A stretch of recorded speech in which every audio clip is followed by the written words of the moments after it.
Hello everyone. I'm Andy, a lecturer at ThinkMO. Currently I am teaching CCIE course. Starting today, I will share some CCNA, CCNP, CCIE related technologies with you.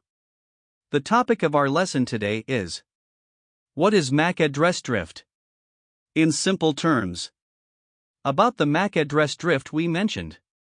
It can be summed up in one sentence. That means one of my switches learning the same from multiple interfaces. A MAC address. So let's call this phenomenon MAC address drift. We'll look at it in detail. What exactly is MAC address drift? And under what circumstances? Causing the MAC address drift. Now we see that a phenomenon about the drift of such a MAC. In this picture, when one of my switches, it's connected to a PC. The MAC address of the PC is a MAC address like this. Okay, so this time, this PC of mine sent out a broadcast. So this broadcast is going to go out in both directions. This is the top switch and this is the bottom switch. So let's start with this. The switch in the lower right corner. What about this switch? After receiving a broadcast like this, it will be recorded automatically. The original MAC address. In this broadcast, it will automatically learn the MAC of this PC. This is the direction we mentioned through the G001 port. Learn about such a MAC address. That's what it looks like. In this we assume that the interface belongs to VLAN2. In such a representation, there is a VLAN ID 2 and other MAC addresses.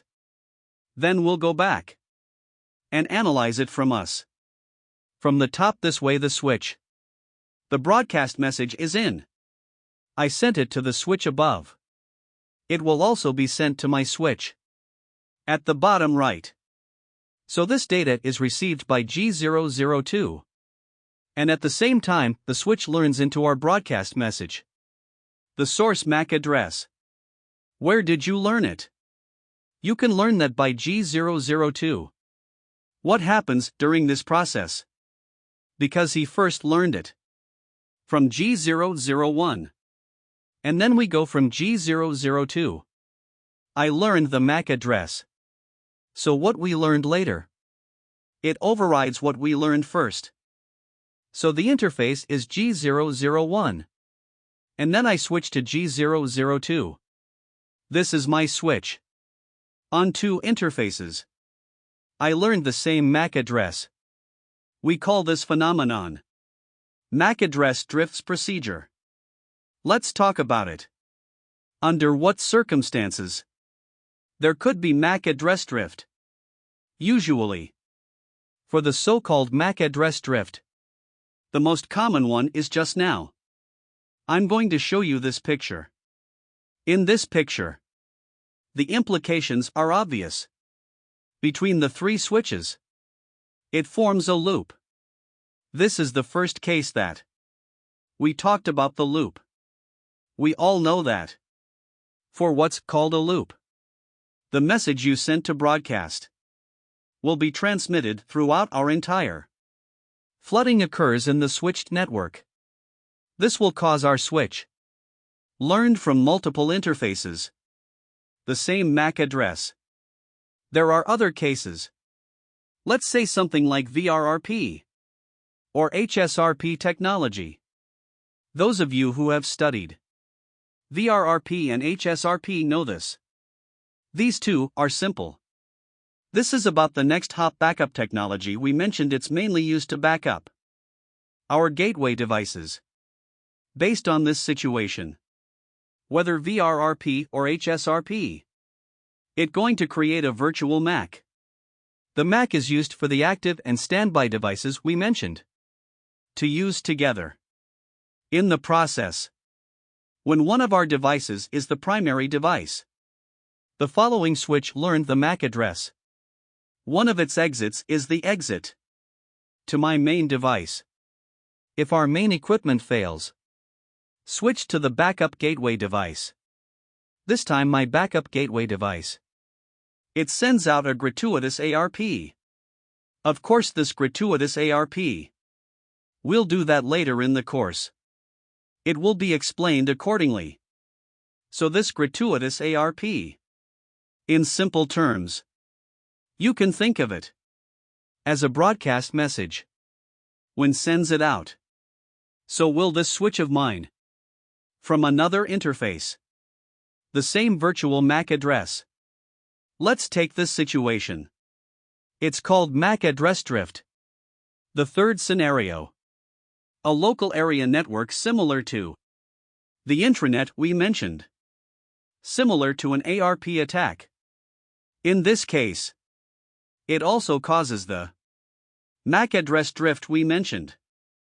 Wait a minute. That's what we did. Corresponding to some relatively simple scenarios.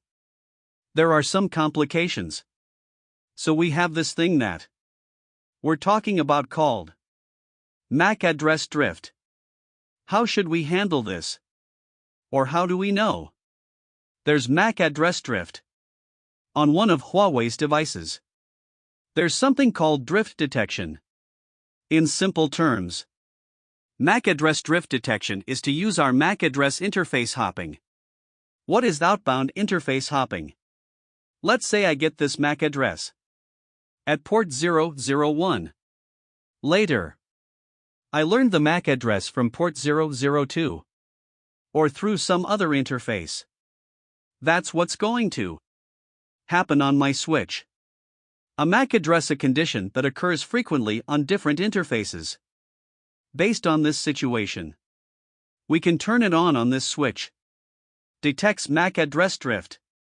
Once a hop of the interface occurs, MAC address indicates a hop. Change of the outgoing interface. Then this switch of mine will voluntarily report the alarm information. And then at the same time, when we see this alarm message, you have to do a screening accordingly. Go through one of our networks. Whether there is a loop, or whether it is due to other fault reasons. As a result, our MAC address drifts. Of course, in the picture below that we mentioned, above is the network we mentioned. The network then sends a broadcast message. Reached the switch A. After switcher receives it, it also does an operation for a broadcast to switch B. Now suppose you're in SWC and SWD. That is, on two switches. A line was connected by mistake. At this time is not the phenomenon of ring road. This time it is possible to, 'cause my MAC address, the phenomenon of drift occurs. We're not going to talk about STP here. Based on this situation, once we've got it on the switch, a feature of MAC address drift detection, my switch will sense it. An outbound interface of this MAC address. There was this jump. If this happens too often, the switch reports a MAC address drift alarm. This is when you need to check the network, so in this process, that was pretty detailed. For example, if these SWC and SWD, a line is connected between the two switches by mistake, and then SWB, SWC, and SWD, it will form a loop. Then switcher will switch. From port 1, a broadcast packet was received. Then the packets are forwarded to switch B. Whether it comes down from the left, reaching switch C, then it passes through switch D, and then it goes to switch B. I'm still coming down on the right. Pass through switch D, reaching switch C, then it goes to switch B. It's the same phenomenon. Switch senses the alarm. The MAC address mentioned. The outbound interface hops. Why? Because switch first Such a broadcast packet is received. It was received from port 1. So it's on port 1 at this point. I learned the MAC address. And then when you have a loop, and you go back from this port 2, switch A learns MAC addresses. From port 2, switch A will think it has one. MAC address drifts. That's based on a situation like this. It will be on our console. An operational command line console. The MAC address drift alarm is displayed by default. These switches are all on. Detects MAC address drift. So you don't have to worry about that. In the next issue, we'll keep going. Something more effective. Procedure for handling MAC address drift. MAC address drift is detected in the network. Whether or not it will automatically handle these behaviors. That's all for today. If there are any other techniques you'd like to learn, feel free to leave a message or send me a message. If you're interested in what I'm talking about, hope to share and subscribe more like. Thank you. See you next time.